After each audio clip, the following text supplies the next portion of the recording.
What's really revealing was what Black people have said for years, that the Blue Lives Matter rallying cry is a bald-faced, hypocritical lie.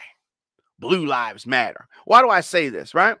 So during the course of this trial, the House impeachment managers offered up new footage on different things that happened during the January 6th attack on the Capitol, right?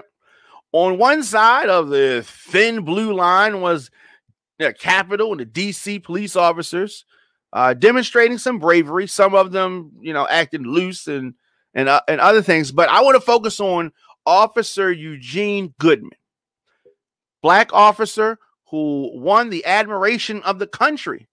When we already saw a previous video of him keeping the protesters, the Trump supporters, away from the Senate chamber. And then we saw this new video of him directing Senator Mitt Romney to safety, right?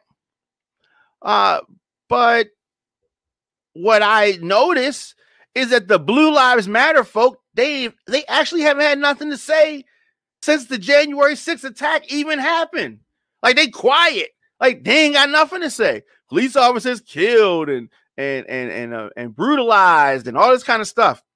Usually they got stuff to say, but it comes down to it that they only have stuff to say when it is involving Black people, right? But all these agitators, all of these rioters, for the most part, were white. So they ain't had nothing to say, right? What about the Blue Lives Matter? What about Blue Lives Matter? No, Blue Lives don't matter.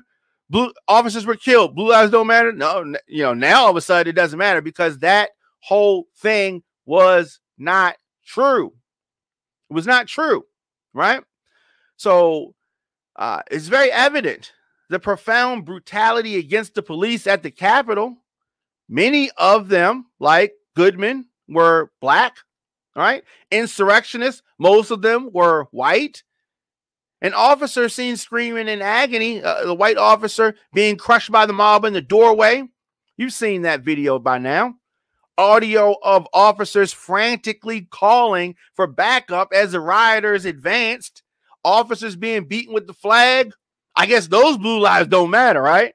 Because the Blue Lives Matter folks, they ain't had nothing to say. Right? All in all, 140 officers injured on that day. Republicans are so pro-police, right? So pro-Blue Lives Matter, right?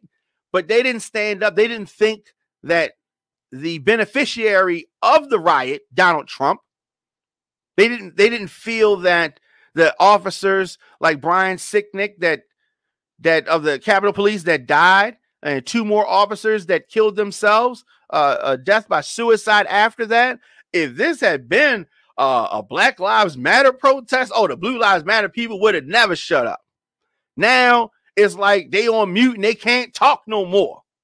If Blue Lives Matter was sincere, if its supporters would be delivering support for the officers who suffered physical and psychological trauma. All right, those officers that committed suicide, there was some psychological trauma that happened during that attack, causing them to do that. If Blue Lives Matter was a sincere rally cry, if it was a sincere organization, they would be calling out those current and former officers who participated in mob violence that claimed the lives of 3 of their peers. If they were serious, they would be honoring Officer Eugene Goodman, but none of this is happening. And you know why? You know why? For many years, many of us have been saying that Blue Lives Matter was not about protecting police officers and their families, but about protecting the right to use white violence against those who call for Black dignity and resistance to white supremacy. If we were wrong, surely the movement would be leading the charge against all of those, from former President Donald Trump on down to others responsible for putting so many blue lives in harm's way. But nothing. They ain't got nothing to say. Of course, This isn't happening. Earlier this week, Blue Lives Matter was trending on Twitter as many other commentators pointed out their hypocrisy. The Blue Lives Matter folks have been eerily quiet since January 6, 2021. Midwin Charles, who is a legal analyst, said. And you know that that's true. Let me know your thoughts in the comment section. Instagram, Facebook, Twitter, LinkedIn, TikTok, at The Diamond K Show, at Radio on Fire. Last thing I want to get into